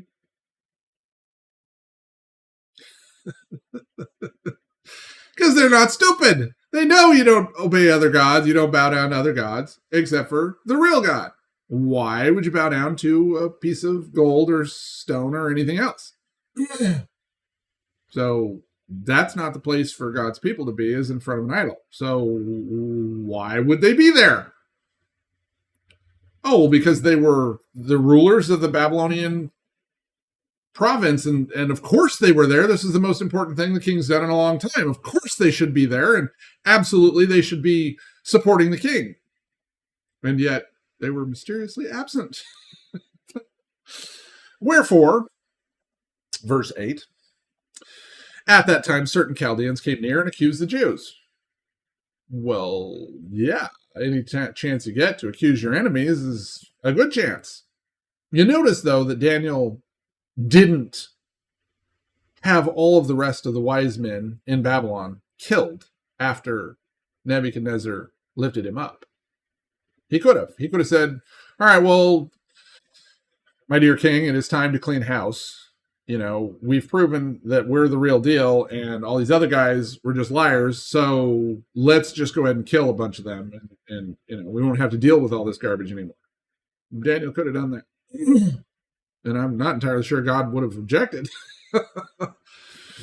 But it didn't serve his long-range purpose for Babylon, so he didn't have Daniel do that. Although, if you read the book of Esther, some interesting things did happen then. Wherefore, at that time, certain Chaldeans came near and accused the Jews. Verse 8. Verse 9, they spoke and said to the king, Nebuchadnezzar, O king, live forever. You, O king, have made a decree that every man shall hear the sound of the cornet, flute, harp, sackbut, psaltery, and dulcimer, and all kinds of music, shall fall down and worship the golden image. And whoso falls not down and worships, that he should be cast into the midst of a burning fiery furnace. And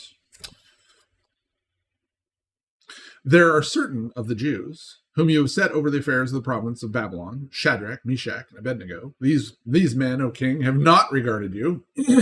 They serve not your gods, nor worship the golden image which you have set up. And then Nebuchadnezzar, in his rage, they did what? In his rage and fury commanded to bring Shadrach, Meshach, and Abednego. Then they brought these men before the king. Nebuchadnezzar spoke and said unto them, Is it true, O Shadrach, Meshach, and Abednego? Do you not serve my gods, nor worship the golden image which I have set up? Now if you be ready that at what time you hear the sound of the cornet, the flute, the harp, and the sackbut, the psaltery, and the dulcimer, and all kinds of music, you fall down and worship the image which I have made, well. But if you worship not, you shall be cast the same hour into the midst of the burning fiery furnace. And who is that God that shall deliver you out of my hands? Ha! And Shadrach, Meshach, and Abednego answered and said to the king, O Nebuchadnezzar, we are not careful to answer you in this matter. We really don't care what you have to say about this. If it be so, our God, whom we serve, is able to deliver us from the fiery burning furnace, and he will deliver us out of your hand, O king. Wow, that must have burned. Nebuchadnezzar must have burned. That must have sizzled him. Angry, angry, angry. He was, after all, the king of the known world.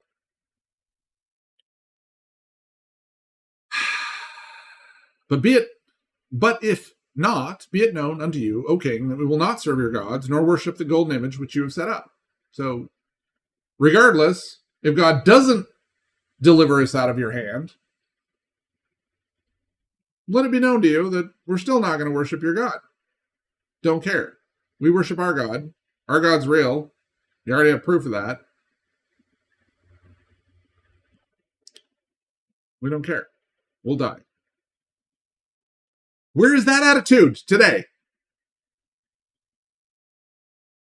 Have you seen that attitude today? Has anyone seen that attitude today?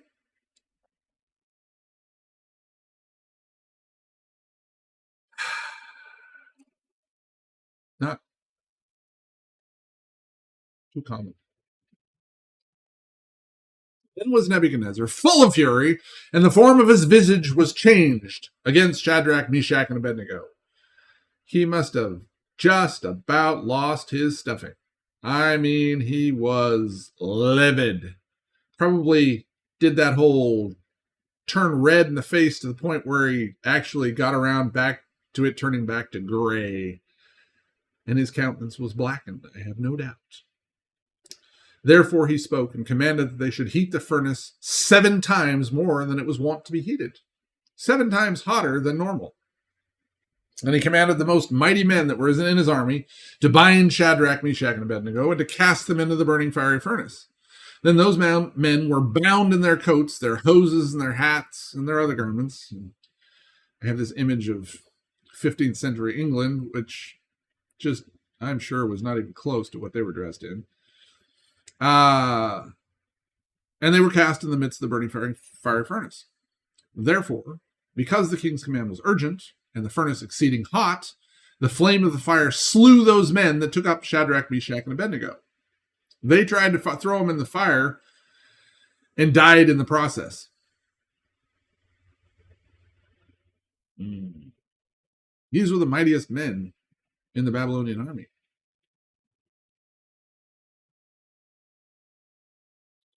And they died just getting close to it. Why? I have to ask why. Where's Daniel in this? Where'd Daniel go? Daniel didn't say anything, didn't try to defend his guys. Didn't need to. Because guess what? They were men. They could answer their own question. Daniel didn't need to get involved in this. He could have. And then guess what? There would have been 4 of them there. But Daniel also knows that God fights his own battles and that men have to stand up when they have to stand up. Did Daniel have to stand up right in that moment? No, he didn't. And to whose glory was it that he not stand up? To Shadrach, Meshach, and Abednego's. Daniel felt exactly the same way.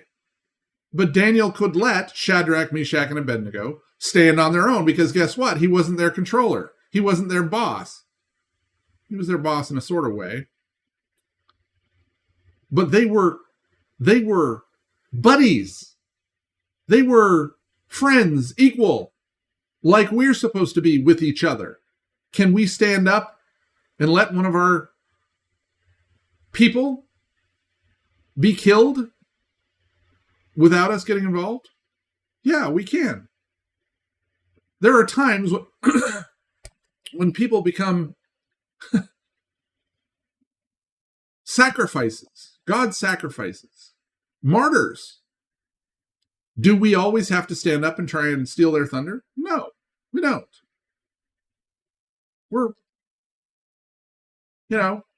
We're relative to each other. We're brothers. We're not, we don't have to stand up every single time that anything happens to any one of us. We're people on our own. Will we stand up for each other and keep each other from dying? Yes, absolutely. What does it say about us? That they will know us by our love. That they will know us because we have love one for another in circumstances like this. But does that mean that God always wants us all to stand up exactly at the same time to do everything? No. Sometimes he asks that of some people to test or try their faith, and sometimes he doesn't. Do we have to get involved in every one of those circumstances? No. Could we if we tried? Absolutely not. Choose your moment. Know your God. Know what his choices are. Daniel didn't have to get involved in this.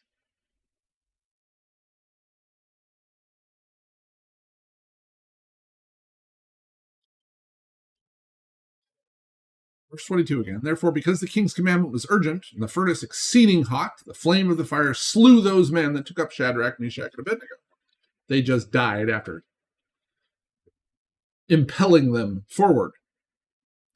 And these three men, Shadrach, Meshach, and Abednego, fell down, bound into the midst of the burning fiery furnace. So, coals. Think lots and lots of hot, white-hot coals. And these three men, Shadrach, Meshach, and Abednego, fell down, bound in the midst of the burning fiery furnace. Then Nebuchadnezzar, this king, was astonied. He was astonished. He was caused to pause and be like, and rose up in haste, and spoke and said unto his counselors, Did we not cast three men bound into the midst of the fire? They answered and said unto the king, True, O king. Yeah, that's what we just did. Didn't you see all those guys die that threw them in? And he answered and said, Lo, I see four men loose, walking in the midst of the fire, and they have no hurts. And the form of the fourth is like the Son of God.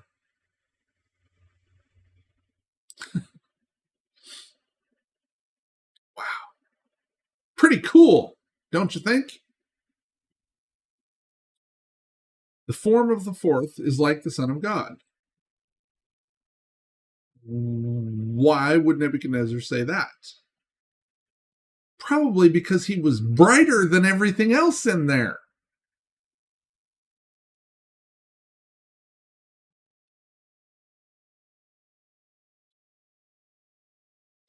Then Nebuchadnezzar, who was a curious sort, and not a dummy, came near to the mouth of the burning fiery furnace, and spoke and said, Shadrach, Meshach, and Abednego, you servants of the Most High God, come forth and come here. Then Shadrach, Meshach, and Abednego came forth of the midst of the fire. And the princes and governors and captains and king's counselors, being gathered together, saw these men, upon whose bodies the fire had no power, nor was an hair of their head singed, neither were their coats changed, nor had the smell of the fire passed on them. Then Nebuchadnezzar spoke and said, Blessed be the God of Shadrach, Meshach, and Abednego, who has sent his angel and delivered his servants that trusted in him, and have changed the king's word, and yielded their bodies that they might not serve nor worship any god except their own God. Wow. Oh, that we were that way. That we have changed the king's word and yielded our bodies that we might not serve nor worship any god except our own. Boy, howdy, I wish we were like that. Therefore, I make a decree that every people, nation, and language which speaks anything amiss against the God of Shadrach, Meshach, and Abednego shall be cut in pieces, and their houses shall be made a dunghill, because there is no other God that can deliver after this fashion, after this sort. Then the king promoted Shadrach, Meshach, and Abednego in the province of Babylon. They were already the rulers of it. Probably gave them bigger houses and a bunch more rings of power, as it were, or, big necklace, who knows, whatever. Don't mess with these guys. They became legend, as Daniel already was.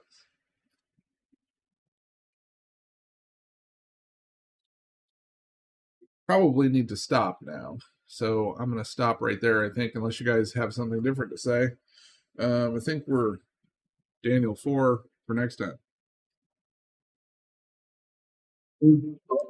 Okay. Yep.